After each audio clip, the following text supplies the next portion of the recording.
ఇక అరణ్యకాలు విషయానికి వచ్చేసరికి 7 అరణ్యకాలు ఐతరేయ, కౌశికి, శతపథ, తైత్తరీయ, జైమినియ, తాండ్యమాన మరియు గోపద అరణ్యకాలు. ఈ 7 అరణ్యకాలు 7 బ్రాహ్మణాలకు అనుబంధంగా రాయబడ్డాయి.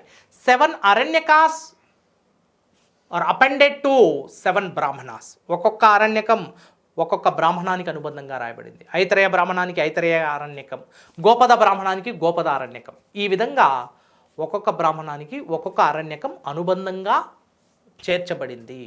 అరణ్యకాలు అనేటివి దేని గురించి వివరిస్తాయంటే, అరణ్యకం అనే పదంలోనే అర్థం ఉంది. అరణ్యాలలో నివసించే తపోమునులు యొక్క జ్ఞానాన్ని తెలియజేస్తాయి.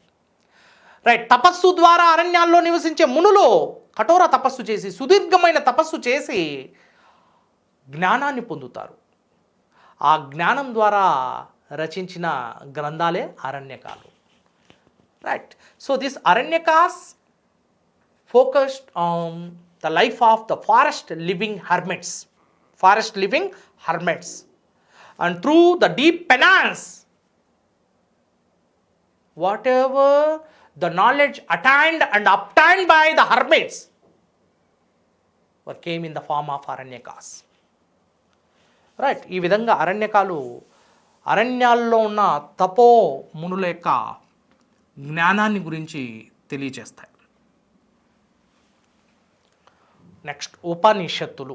ఉప అంటే క్లోజ్, నిషత్ అంటే I.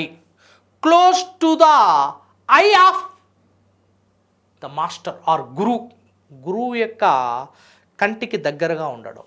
Are at the feet of the master, గురువు యొక్క పాదాల చెంత కూర్చోవడం. దాన్నే ఉపనిషత్తులు అంటాం. This is the literal meaning of Upanishad. Okay. మరి ఉపనిషత్తులు 108 ఉన్నాయి. 108 ఉపనిషత్తులు ఉన్నాయి. ఇవి వేటి గురించి తెలియజేస్తాయి ఉపనిషత్తులు? మొట్టమొదటిసారిగా విప్లవాత్మకమైన సమాచారాన్ని అందిస్తున్నాయి. అదేంటంటే, యజ్ఞయాగాలను తిరస్కరిస్తూ, యజ్ఞయాగాలను త్యజిస్తూ భక్తి భావనను తీసుకొచ్చాయి ఉపనిషత్తులు. భక్తి భావనను తెలియజేస్తున్నాయి ఉపనిషత్తులు. ఇందులో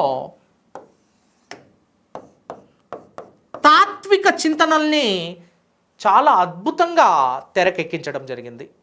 తాత్విక చింతనలు అవేంటివంటే, ఆత్మ, పరమాత్మ, ఆత్మ పరమాత్మ, జన్మ పునర్జన్మ, ఆత్మ పరమాత్మ, జన్మ పునర్జన్మ, కర్మ ఆర్ భక్తి, మోక్షం. ఈ తాత్విక చింతనలను మనం గమనించాలి. ఆత్మ పరమాత్మ. ఆత్మ అనేది పరమాత్ముడు యొక్క సృష్టి. ఆత్మ యొక్క నిర్మాత ఎవరంటే పరమాత్ముడు. Soul and creator of the soul. Atma means soul and paramatma means creator of the soul or God or almighty. ఆత్మ అనేది దేహాన్ని వదులుతుంది.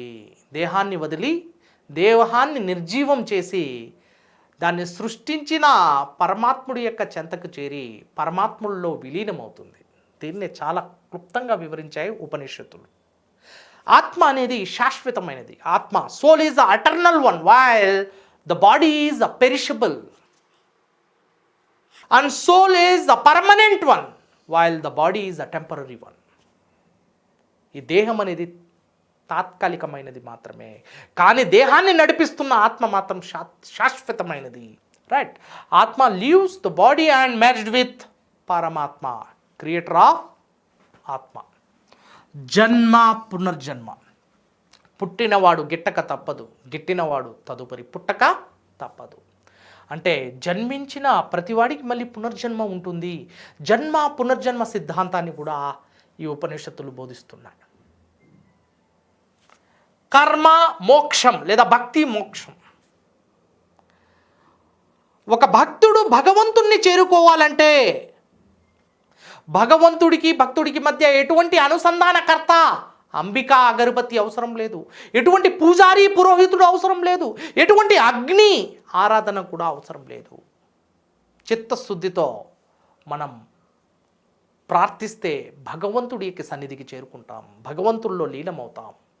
అంటే భక్తి ద్వారా చిత్తశుద్ధితో మనం మనసు పెట్టి లీనమైతే భగవంతుణ్ణి చేరుకుంటామే తప్ప భగవంతుడికి భక్తుడికి మధ్య ఎటువంటి అనుసంధానకర్త అవసరం లేదు, మధ్యవర్తి అవసరం లేదు అంటున్నాయి ఉపనిషత్తులు. కర్మ మార్గం భక్తి మార్గమే మోక్షాన్ని తీసుకువెళ్తాయి.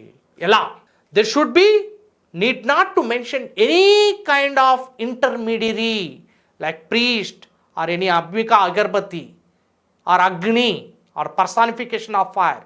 These all are rejected by Upanishads. And there should be a direct connection between devotee and deity. భక్తుడికి మరియు భగవంతుడికి మధ్య ఒక ప్రత్యక్ష సంబంధం ఉంటుంది. అదే భక్తి ద్వారా కర్మ ద్వారా సాధ్యపడుతుంది అంటూ ఉపనిషత్తులు చాలా అందమైన వివరణ ఇచ్చాయి. మరి ఈ ఉపనిషత్తుల్లో కొన్ని ఉపనిషత్తుల గురించి మనం ప్రస్తావిద్దాం. రైట్. బృహదారణ్యక ఉపనిషత్, బృహదారణ్యక. రైట్, గతంలో కూడా ప్రశ్నలు వచ్చాయి ఇక్కడి నుంచి. బృహదారణ్యక ఉపనిషత్. అసతోమా సద్గమయ తమసోమా జ్యోతిర్గమయ మృత్యోమా అమృతంగమయ. ఈ శ్లోకాన్ని బృహదారణ్యక ఉపనిషత్ నుంచి గ్రహించడం జరిగింది. అంతేకాకుండా ఈ బృహదారణ్యక ఉపనిషత్తుల్లో గొప్ప మహర్షి ఋషి అయిన యజ్ఞవల్కుడు, గొప్ప స్మృతి కర్త అయిన యజ్ఞవల్కుడు తన యొక్క భార్యలైన కాత్యాయనితో చేసిన తాత్విక చింతన, తాత్విక సంభాషణ అనేది ఇందులో కనిపిస్తుంది. యజ్ఞవల్క మహర్షి తన యొక్క భార్య కాత్యాయనితో చేసిన తాత్విక చింతన అనేది మనకి బృహదారణ్యక ఉపనిషత్తులో కనిపిస్తుంది. Deals with the philosophical conversation between Yajnavalkya and Katyayani. Next Mundakopanishad. Mundakopanishad.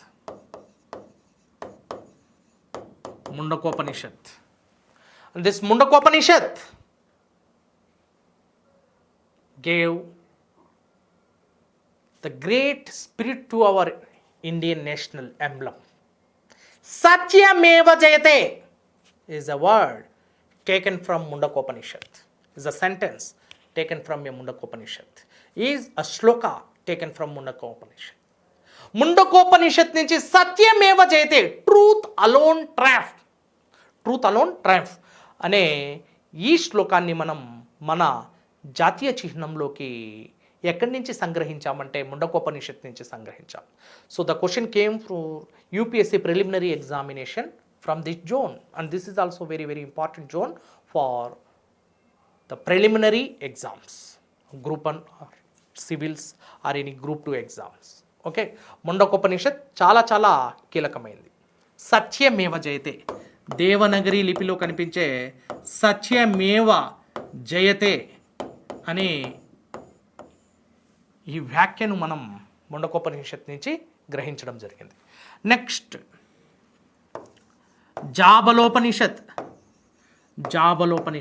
ఇది వరకు మనం చర్చించిన ఆశ్రమ ధర్మాలు ఏవైతే ఉన్నాయో, గృహస్థం, వానప్రస్థం, సన్యాసం, బ్రహ్మచర్యం, గృహస్థం, వానప్రస్థం మరియు సన్యాసం, ఈ 4 ఆశ్రమ ధర్మాలు జాబలోపనిషత్తులో కనిపిస్తాయి. రైట్. ఐతరేయ బ్రాహ్మణంలో కేవలం పై 3 మాత్రమే కనిపిస్తాయి. చివరిది సన్యాసాశ్రమం అనేది ఐతరేయ బ్రాహ్మణంలో ఉండదు. అయితే అన్ని 4 ఆశ్రమ ధర్మాల గురించి తెలియజేస్తున్న ఉపనిషత్ జాబలోపనిషత్. చివరిగా శ్వేతేశ్వతార ఉపనిషత్, శ్వేతేశ్వతార ఉపనిషత్. This is also very very important Upanishad which deals with bhakti concept. భగవంతుడికి భక్తుడికి మధ్య భక్తి శ్రద్ధలు ఉండాలి, భక్తి అనే భావన ఉండాలి.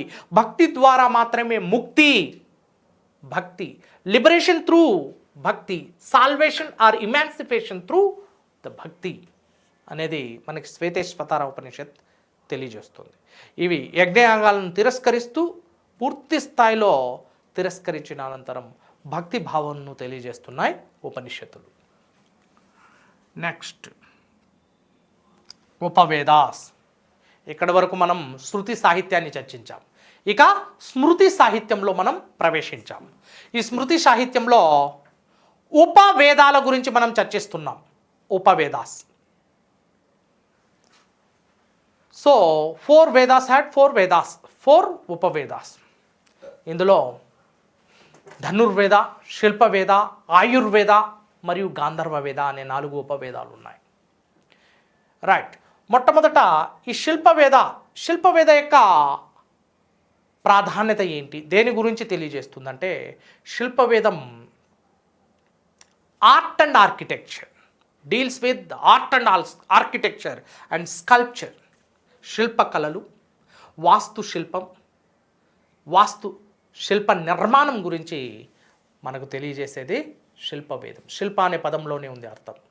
ఒక యొక్క శిల్పాన్ని చెక్కేటప్పుడు ఆ శిల్పం యొక్క శిరోభాగం ఏ విధంగా ఉండాలి, శిరోభాగం యొక్క ముఖ కవలికలు ఎలా ఉండాలి, రైట్, వాటి యొక్క కొలతలు ఎలా ఉండాలి, పరిమాణం ఎలా ఉండాలి అని తెలియజేస్తున్న సూత్రాలు శిల్ప వేదంలో ఉన్న సూత్రాలు.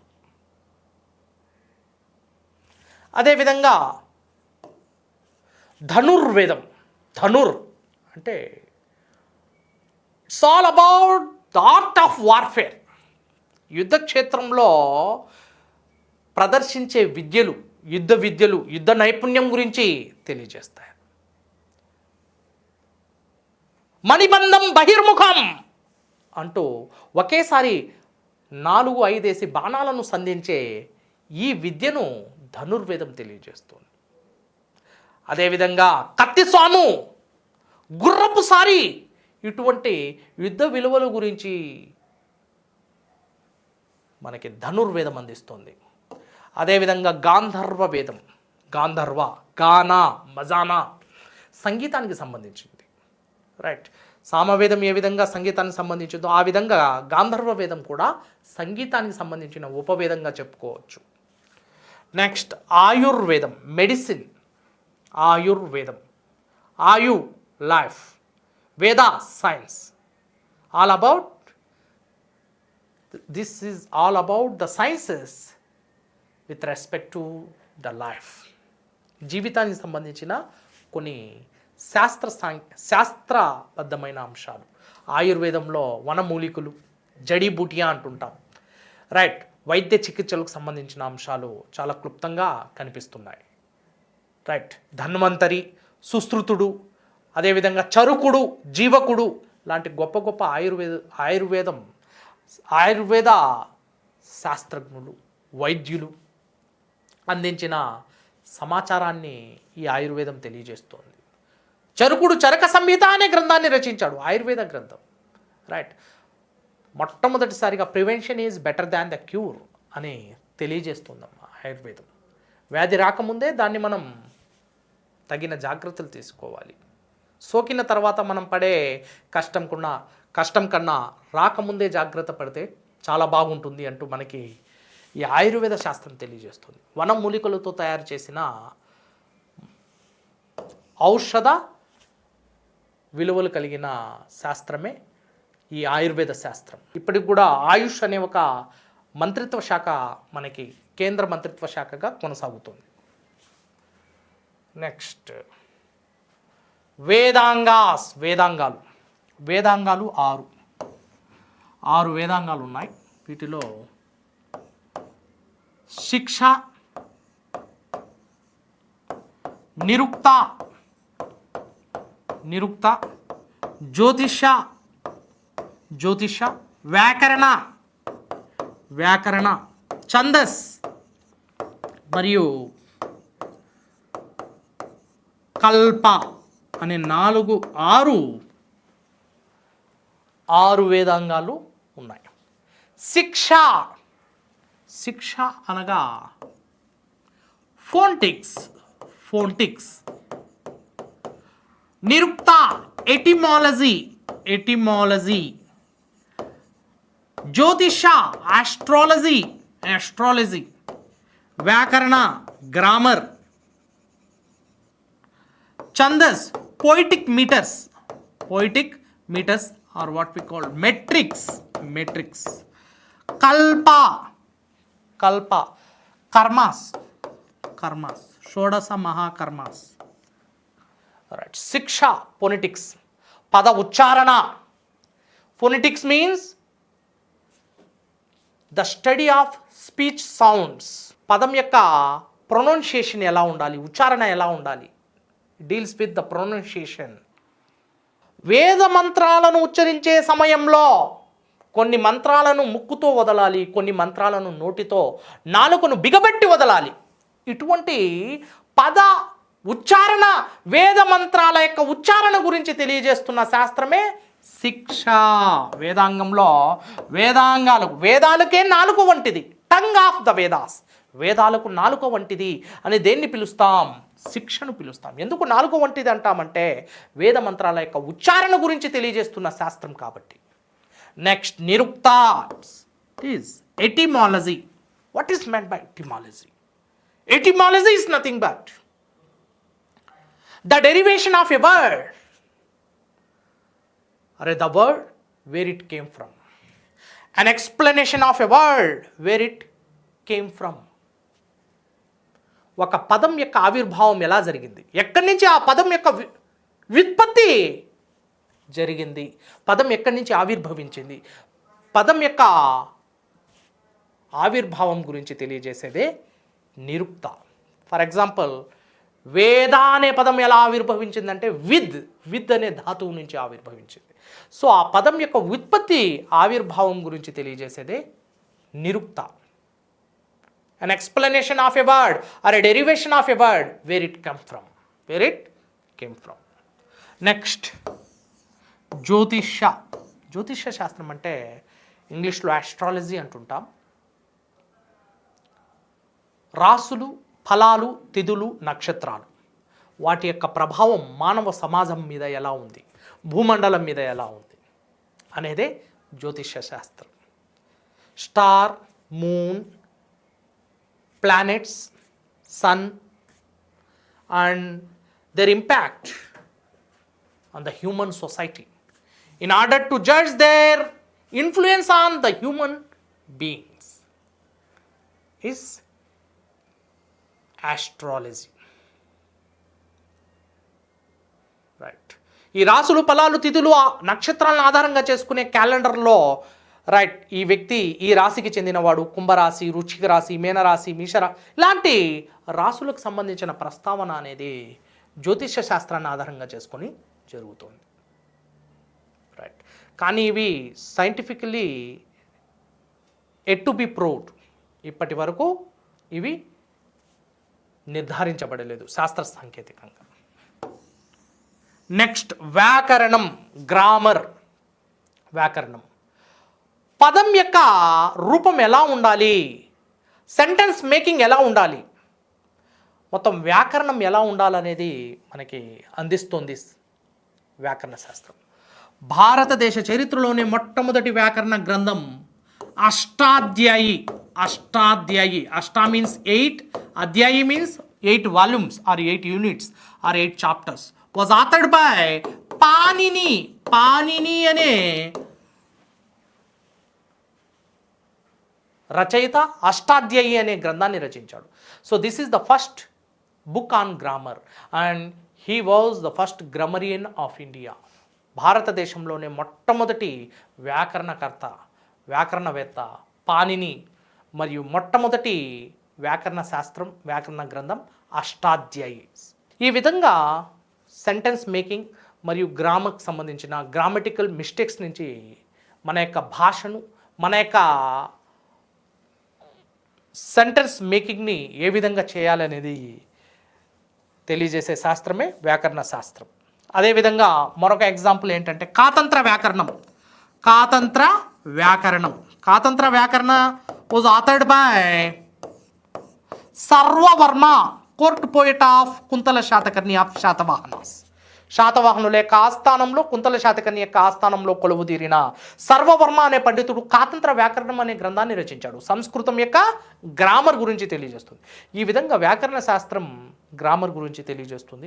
నెక్స్ట్ ఛందస్ పోయిటిక్ ఫామ్లో ఉంటుంది. పద్య రూపంలో, ముఖ్యంగా గురు లఘు రూపంలో పద్యాలు ఏ విధంగా అలంకరించబడి ఉంటాయి, రాయబడి ఉంటాయి, ఆ విధంగా మనకి ఈ ఛందస్సు ఉత్పలమాల, చంపకమాల, మత్యేబం, శార్దూల్యం, ద్విపద, సీసం, ఆటవెలది ఇలాంటి పద్యానికి సంబంధించిన లక్షణాల గురించి తెలియజేసేదే ఛందస్సు. మసజస తతగా, సభరణ భయవ, భరణవ భరవ ఇలాంటివి మనం చూసే ఉంటాం. పద్యాలకు సంబంధించిన అలంకరణ గ్రంథాలు, వాటికి తెలియజేసేదే ఛందస్సు, పోయిటిక్ మెట్రిక్స్ అంటుంటాం. కల్ప so an individual personality, its mandate to perform 16 mahakarmas from womb to tomb. శిశువు గర్భంలో ఉన్నప్పటి నుంచి అతడు వృద్ధుడై చనిపోయేంత వరకు చేయవలసిన 16 కర్మల గురించి తెలియజేస్తుంది కల్పశాస్త్రం. ఈ 16 కర్మలే కాకుండా మరి ఎన్నో సూత్రాల గురించి కూడా కల్పశాస్త్రం తెలియజేస్తుంది. వీటి గురించి మనం విశ్లేషిద్దాం.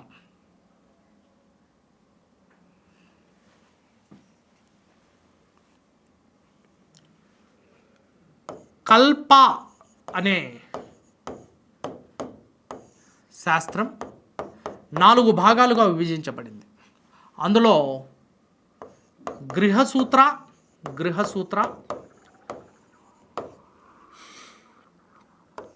శ్రౌత సూత్ర, సులువ సూత్ర మరియు ధర్మసూత్ర అనే 4 సూత్రాలుగా విభజించబడింది కల్పశాస్త్రం. గృహసూత్ర, శ్రౌత సూత్ర, సులువ సూత్ర మరియు ధర్మసూత్ర.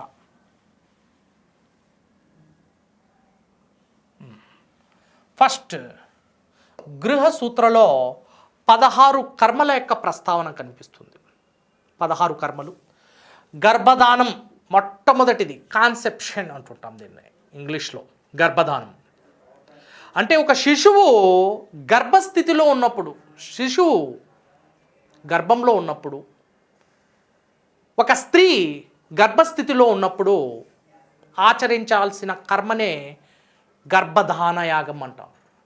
So to get a desired child as per their wish, the couples must perform this garbhadana yagam. Right. తాను కోరిన సంతానం ప్రాప్తించాలని నిర్వహించాల్సిన మొట్టమొదటి కర్మనే గర్భధాన యాగం అంటాం. అంటే శిశువు భ్రూణ స్థాయిలో ఉన్నప్పుడు, పుట్టడు కానీ భ్రూణ స్థితిలో ఉన్నప్పుడే నిర్వహిస్తారు దీన్ని. రైట్. ఆ విధంగా పుట్టక ముందు నుంచి మరణించేంత వరకు నిర్వహించే ఈ కర్మల్నే షోడశ మహాకర్మలు అంటాం.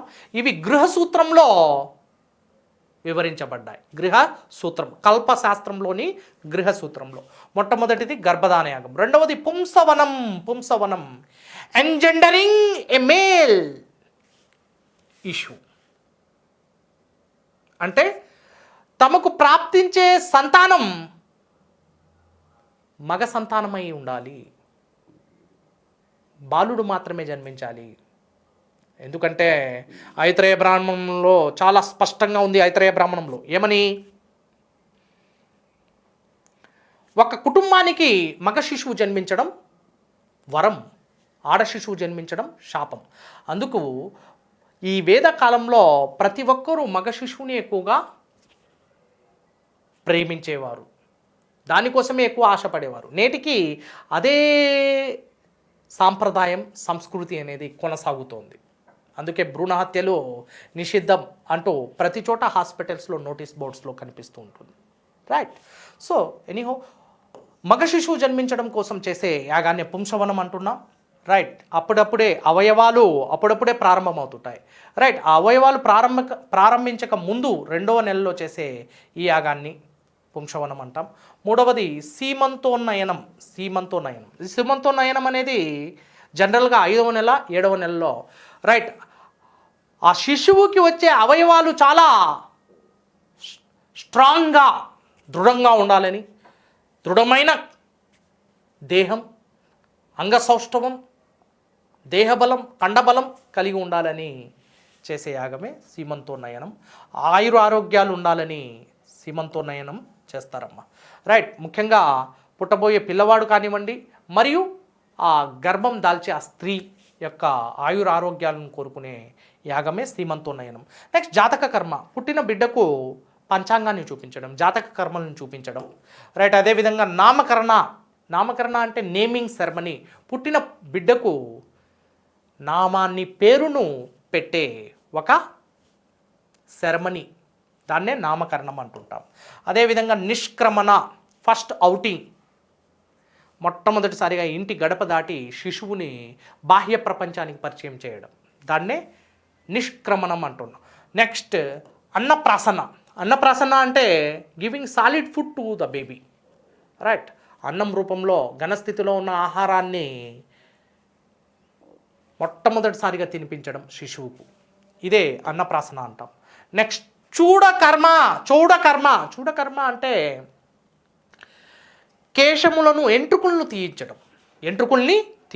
So clean shave off the head, that is చూడకర్మ. Next few more important karmas are mentioned in the Griha Sutra. కర్ణవేద, చెవులు కుట్టించడం, చెవులకి చెవు పోగుల్ని పెట్టించడం, ఈ కర్ణవేద అంటుంటాం. నెక్స్ట్ విద్యారంభం అంటే అక్షరాభ్యాసం, అక్షరాభ్యాసం, గివింగ్ ఆల్ఫబెట్స్ ఆఫ్ ద వేద మంత్రాలకు సంబంధించి, వేద విద్యకు సంబంధించి ఆల్ఫబెట్స్ అంటే మనం అచ్చులు, హల్లులు అంటుంటాం. ఆ అచ్చులు, హల్లులకు సంబంధించిన జ్ఞానాన్ని పిల్లవాడుకు ఇవ్వడం. అదేవిధంగా 11వది, this is very very important, ఉపనయనం అంటే జంజం అనే సాక్రెడ్ థ్రెడ్ సెరమనీని నిర్వహించడం, జంజం అనే పవిత్రమైన తాడును తొడిగించడం. అంటే ఇది దాదాపుగా 8వ సంవత్సరం, 8వ ఏట జరుగుతూ ఉంటుంది. ఈ 8వ ఏట ఉపనయనం అనే ఒక సెరమనీని నిర్వహించి, ఒక వేడుకను నిర్వహించి జంధ్యాన్ని తొడుగుతారు, పవిత్రమైన తాడును తొడగడం జరుగుతుంది. రైట్. ఇవన్నీ ద్విజులు మాత్రమే ఈ ఉపనయనాన్ని స్వీకరించాలి. ద్విజులు అంటే చాతుర్వర్ణ వ్యవస్థలో బ్రాహ్మణ, క్షత్రియ, వైశ్య మరియు శూద్ర, బ్రాహ్మణ, క్షత్రియ, వైశ్య మరియు శూద్ర అనే 4 వర్ణాలు ఉన్నాయి. వీటిలో బ్రాహ్మణ, క్షత్రియ, వైశ్య కులాలకు చెందిన వారే ఈ ఉపనయనాన్ని నిర్వహించుకోవాలి. శూద్రులు నిర్వహించుకోవడానికి అవకాశం లేదు. అందుకే బ్రాహ్మణ, క్షత్రియ, వైశ్యులకు ద్విజులుగా పిలుస్తున్నారు. ద్విజులు అంటే 2 సార్లు జన్మించేవారుగా. శూద్రులు మరియు అన్ని కులాలకు చెందిన స్త్రీలందరూ ఏకజులుగా పిలువబడ్డారు. ఏకజులు అంటే కేవలం ఒక్కసారి జన్మించేవారే, సింగిల్ బర్త్. బట్ ద్విజ మీన్స్ ట్వైస్ బార్న్, 2 సార్లు జన్మించేవారు బ్రాహ్మణ, క్షత్రియ, వైశ్యులు. వీరు నిర్వహించవలసిన ఈ పవిత్రమైన తాడును ధరించే ఈ కార్యక్రమాన్నే ఉపనయనం అని పిలుస్తారు. ద్విజులు మాత్రమే అర్హులు. జన్యం అనే పవిత్రమైన తాడును ధరించి తమ యొక్క పవిత్రతను చాటుకుంటారు. రైట్. నెక్స్ట్ మరికొన్ని కర్మలు ఉన్నాయి అందులో వేదారంభం,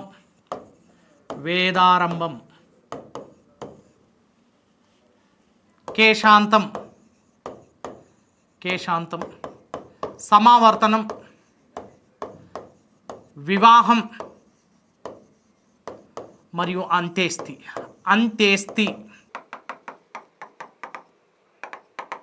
మొత్తం 16 కర్మలమ్మ. ఇక్కడ వేదారంభం అనేది వేద విద్యను అభ్యసించే వయస్సుకు రావడం, అది 12వ కర్మగా. కేశాంతం అంటే కేశాలను పూర్తిగా తొలగించడం. శిఖ అంటుంటాం. శిఖ అంటే పిలకను పెట్టడం. So having a shikha. బ్రాహ్మణ పిలకలు మనం చూస్తుంటాం, జుట్టులో చివరిగా వదిలేస్తాం. Right, to have some sort of cosmic power, cosmic energy, right, and good wisdom of knowledge, మంచి బుద్ధిని మంచి జ్ఞానాన్ని మనం పొందాలంటే ఎంట్రుకలు ఎక్కువగా ఉండకూడదు, పిలకలు మాత్రమే ప్రదర్శించాలి. పిలక ద్వారా కాస్మిక్ ఎనర్జీస్ని కూడా గ్రహించవచ్చు అనే ఒక సాంప్రదాయం అనేది వేద శాస్త్రాల్లో కనిపిస్తుంది. ఆ విధంగా కేశాంతం అంటుంటాం. మొత్తం కేశాలను మొత్తం క్లీన్గా షేవ్ చేసి చివరిగా ఒక పిలకను ఇస్తారు, shikha, right. So a Brahmin should maintain this shikha. అదేవిధంగా సమావర్తనం అంటే ఒక విద్యార్థి తమ యొక్క వేద విద్యను పూర్తి చేసి గ్రాడ్యుయేషన్ని పొందడం, గ్రాడ్యుయేషన్ లెవెల్కి రావడం, ఆ విధంగా వేద విద్య పూర్తవుతుంది. వేద విద్య పూర్తి కాగానే అతడు చేసుకునే వివాహం గురించి 15వ సాంప్రదాయంగా కర్మగా వివరించడం జరిగింది. వేద విద్యను పూర్తి చేయగానే అతడు వివాహానికి అర్హుడవుతాడు. ఆ విధంగా వివాహం చేసుకొని కుటుంబ జీవనానికి ప్రాధాన్యతనిస్తాడు. చివరిగా మరణించిన అనంతరం మరణించిన వ్యక్తి యొక్క జ్యేష్ఠ కుమారుడు తండ్రి యొక్క అస్థికల్ని పవిత్రమైన జలంలో లైక్ గంగా జలంలో మెర్జ్ చేసే, నిమజ్జనం చేసే ఆ సాంప్రదాయాన్ని అంత్యేస్తి అని పిలుస్తాం. ఓకే, సో ఇటువంటి 16 కర్మల గురించి గృహసూత్రంలో ప్రస్తావించడం జరిగింది.